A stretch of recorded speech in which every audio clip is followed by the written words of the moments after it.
বেনারসের যে বৈশিষ্ট্যগুলো, বেনারসের গলি, বেনারসের ঘাট, বেনারসের আরতি, বেনারসের খাবার, সেসব তো আছেই। তাছাড়া একটা যেটা আমার মনে হয় কোনো ছবিতেই হয়তো দেখানো হয়নি, সেটা হচ্ছে বেনারস। তো আমরা চেষ্টা করেছি মাসান হোলিটাকে ক্যাপচার করার, এবং মাসান হোলি একটা এমনই জিনিস যেটা আমরা সাধারণত ইউটিউবে কিছু হয়তো ভিডিও দেখেছি, কিন্তু আমি মনে করি যে সারা ভারতবর্ষে কেউ এখনো পর্যন্ত কোনো সিনেমায় মাসান হোলি দেখাননি।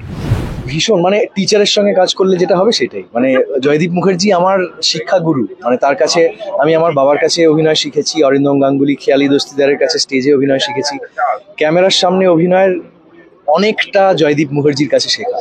কারণ আমি দেখিনি, কারণ পুরো শুটিংটার সময় আমি ছিলাম না, বাট আমি যেটুকু ট্রেলারে দেখেছি, এটা বড় পর্দায় যদি দেখা যায়, ওই যে সন্ধ্যারতির যে শটটা, যে সিনটা আছে, বিউটিফুল, এত সুন্দর দেখতে। আমি একদিন সন্ধ্যারতি দেখেছি নিজের চোখে, কিন্তু স্ক্রিনে অদ্ভুত সুন্দর লাগছে দেখতে ওটাকে। আর আমি শুনেছি মাসানুলি নিয়ে আমার একটা ডায়লগ আছে, তো আমি জানি মাসানুলিটা কি, কিন্তু মনে হয় প্রথম কোনো ইন্ডিয়ান সিনেমাতে হোলি দেখানো হয়, মাসানুলি দেখানো হয় না। মাসানুলিটা অন্যরকম হয়, সেইটা দেখানো হবে। সেই সিনটা আমাদের ছবির ক্লাইম্যাক্স। তো আমি শুনেছি ওটা মারাত্মক দেখতে হয়েছে। তো আমার মনে হয় এই পুরো জার্নিটা বেনারসে একেন, তার সঙ্গে আমার যুক্ত হতে পারা, একটু ডিফারেন্ট চরিত্র করতে পারা, সেটা যেরকম পাওনা একটা বড়, আর একেনের সঙ্গে যুক্ত হওয়া। জয়দীপদার সঙ্গে আমি কদিন আগেও কাজ করেছি, তো এই প্রিয় চরিত্র, প্রিয় অভিনেতারা রয়েছে, প্রিয় ডিরেক্টর রয়েছে, পুরো প্রিয় টিম, তাদের সঙ্গে আবার কাজ করতে পারা ভীষণ ভাগ্যের ব্যাপার। ভালো লেগেছে খুব, হোপফুলি অডিয়েন্স দেখে খুব এনজয় করবে। পারেন না ঠিকঠাক করে, তারপরে সে থেকে মজা হয়। প্রবাদ ভুলভাল বলে ফেলেন, খাওয়া দাওয়া নিয়ে ওনার একটা আধিক্যতা আছে, এই সব কিছু আছে, তার সাথে রহস্য আছে। তো এগুলো আমরা দেখতে পাবো। প্লাস অ্যাডিশনাল যেটা, সেটা হচ্ছে যে যেহেতু বেনারসে হচ্ছে, বেনারস সিটিটা মানে ছবির জন্য ছবিতে খুব রিচ লাগে দেখতে। তো সেটা খুব সুন্দরভাবে ক্যাপচার্ড হয়েছে। আমাদের ক্লাইম্যাক্স যেটা ছবির, সেটা হোলির মধ্যে হয়েছে। তো সেটা খুবই ইম্পর্টেন্ট একটা অ্যাসপেক্ট। তো সেইটা দেখা যাবে। দাদা, এর আগে আমরা বেনারস অনেকভাবে দেখেছি, এইটা কি যেভাবে মানে প্রেজেন্ট করা হচ্ছে, এই নতুনত্ব কি পাবেন? বেনারসের যে বৈশিষ্ট্যগুলো, বেনারসের গলি, বেনারসের ঘাট, বেনারসের আরতি, বেনারসের খাবার, সেসব তো আছেই। তাছাড়া একটা যেটা আমার মনে হয় কোনো ছবিতেই হয়তো দেখানো হয়নি, সেটা হচ্ছে বেনারসের হোলি তো বিখ্যাত। হোলির আগে দুদিন আগে সম্ভবত মাসান হোলি বলে একটা ঘটনা হয়, যেটা বলা হয় যে বাবা বিশ্বনাথের ভক্ত যারা, তারা শ্মশানের ছাই গায়ে মেখে একটা হোলি খেলেন, সেটাকে বলে মাসান হোলি। সেই মাসান হোলিটা হচ্ছে আমাদের ছবিতে খুব গুরুত্বপূর্ণভাবে আছে, কারণ ছবির ক্লাইম্যাক্স যেটা, সেটা মাসান হোলির দিনে হয়। তো সেইটা একটা বৈশিষ্ট্য, যেটা আমাদের হয়তো টিউবে দেখা যায় মাসান হোলি, কিন্তু ছবিতে বোধহয় দেখানো হয়নি কখনো। আর বেনারসে বিভীষিকাময় এক্সপিরিয়েন্স হয়েছে, এরকম যদি কোনো একটা এক্সপিরিয়েন্স শেয়ার করো। মানে শুটিং করতে গিয়ে কোনো বিভীষিকা হয়নি, শুধু একটাই, যে গরমের সময় শুট করেছিলাম, সারাক্ষণ রোদের মধ্যে আমাদের শুট করতে হতো।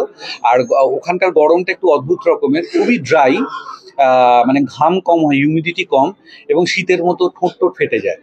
এবং ওই গরমে আর কি, সকাল থেকে আমাদের যেহেতু আমরা মানে রাত কম, এবং আমাদের দিনের সময়টা বেশি দরকার ছিল, একেবারে ভোর থেকে শুরু করতাম, এবং বিভৎস রোদের মধ্যে আমাদের শুট করতে হতো। আমাদের শুটিং এর এক্সপিরিয়েন্সে বিভীষিকা বলতে এইটাই। আর আমি তো জানি অনির্বাণও খুব ফুডি। না, ভুল জানো, একেবারে কোনো মিল নেই। এখানের সাথে আমার কিছুই প্রায় মিল নেই।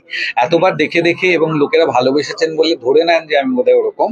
কিন্তু এই যে আমি এখন ইন্টারভিউ দেওয়ার জন্য এক নাগাড়ে এতক্ষণ কথা বলছি, ইউজুয়ালি আমি এতক্ষণ কথা বলতে পারি না এমনিতে। চুপচাপ থাকি, এত মজা করতে পারি না, খেতে পারি না, অনেকে হতাশও হন। দর্শকদের জন্য সবাইকে এইটাই বলছি যে 16ই মে বড় পর্দায় রিলিজ করছে দ্য একেন বেনারসে বিভীষিকা। আপনারা প্লিজ আসবেন এবং দেখবেন। শেষ যেটা জিজ্ঞেস করবো যে বাচ্চাদের ভালোবাসা আজকে যেটা ও। আমরা দেখলাম সেটা যদি একটু বলতেন।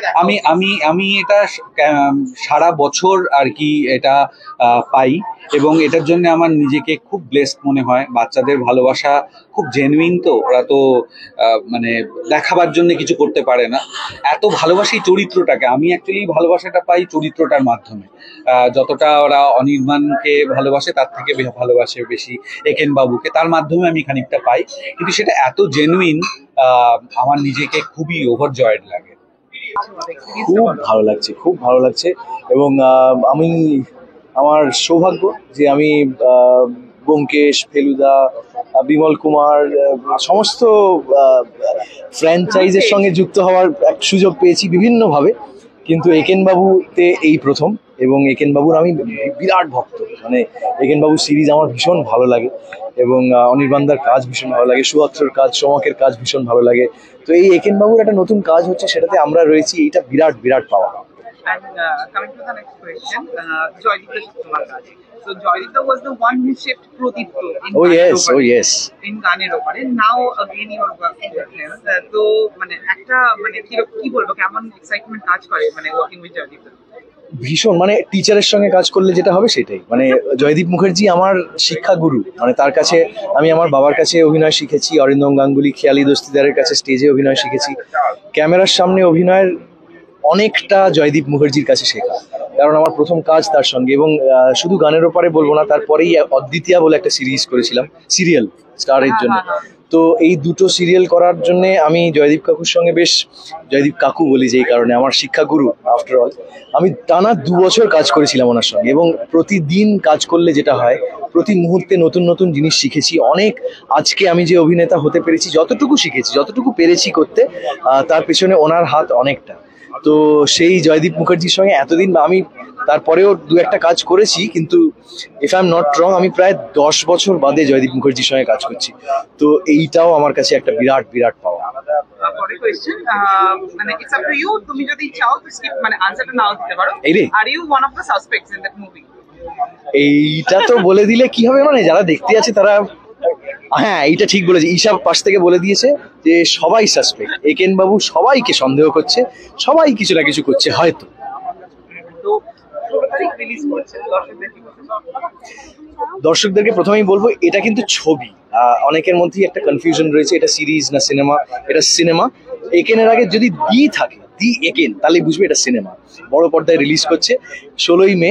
প্লিজ হলে গিয়ে দেখুন। আমার মনে হয় আপনারা সকলেই একেন বাবুর বিরাট ভক্ত, আমি যেমন, এবং বলার অপেক্ষা থাকে না। 16ই মে থেকে সিনেমা হলে বন্ধু বান্ধব সপরিবারে গিয়ে প্লিজ একেন বাবু দেখে আসুন। অ্যাকচুয়ালি বেনারস যে জায়গাটা আমরা এত বছর ধরে দেখে আসছি, আমি বেনারস আমার খুব প্রিয় একটা জায়গা। আমি বহু ছোটবেলা থেকেই বেনারসে যাই, এবং সেটা দেখার প্রথম যে ইচ্ছেটা সেটা তৈরি হয়েছিল জয়বাবা ফিল্মনাথ পড়ে। তারপরে জয়বাবা ফিল্মনাথ যখন ছবি আসে, সেখানে যে যে জায়গাগুলো আমরা দেখতে পাই, সেই জায়গাগুলো দেখার পরে আরো বেশি ইচ্ছেটা বাড়ে। এবং পরবর্তীকালে আমি যতবার বেনারস গেছি, আমি সেই জায়গাগুলোকে বহুবার এক্সপ্লোর করার চেষ্টা করেছি। এবং এই ছবিতে যখন আমরা বেনারসের একটা গল্প বলার প্ল্যান করি, তখন সেই জায়গাগুলো তো এক্সপ্লোর করার ইচ্ছে ছিলই, প্লাস আর সেটাতে অ্যাডেড অ্যাট্রাকশন কি দেওয়া যায় সেটা আমাদের সবচেয়ে বড় প্রশ্ন ছিল, যে আর একটু ইন্টারেস্টিং কি করে দেওয়া যায়। তো আমরা যে সময় শুটিংটা করছিলাম সেটা হচ্ছে মার্চ মাসে, হোলির সময়। তো আমরা চেষ্টা করেছি মাসান হোলিটাকে ক্যাপচার করার, এবং মাসান হোলি একটা এমনই জিনিস যেটা আমরা সাধারণত ইউটিউবে কিছু হয়তো ভিডিও দেখেছি, কিন্তু আমি মনে করি যে সারা ভারতবর্ষে কেউ এখনো পর্যন্ত কোনো সিনেমায় মাসান হোলি দেখাননি, এবং আমাদের এক ছবির ক্লাইম্যাক্সটাই মাসান হোলিতে। তো আমার মনে হয় সেই ক্ষেত্রে খুবই রোমাঞ্চকর একটা অভিজ্ঞতা দর্শকদেরও হতে চলেছে বড় পর্দায় এরকম একটা জিনিস দেখার। এবং আমরাও চেষ্টা করেছি সেটাকে যতটা সম্ভব নিজেদের পরিশ্রম দিয়ে, সমস্ত টেকনিশিয়ান এবং অভিনেতা অভিনেত্রীরা তারা নিজেদের সবটুকু দিয়ে চেষ্টা করেছেন ছবিটাকে ভালো করে তৈরি করার। তো এবার দেখা যাক মানুষ কি বলে। বিনোদন জগতের সব খবরাখবর সবার আগে পেতে সাবস্ক্রাইব করুন বিনোদন চিত্র ইউটিউব চ্যানেল, আর পাশে থাকা বেল বাটনটি ক্লিক করতে ভুলবেন না।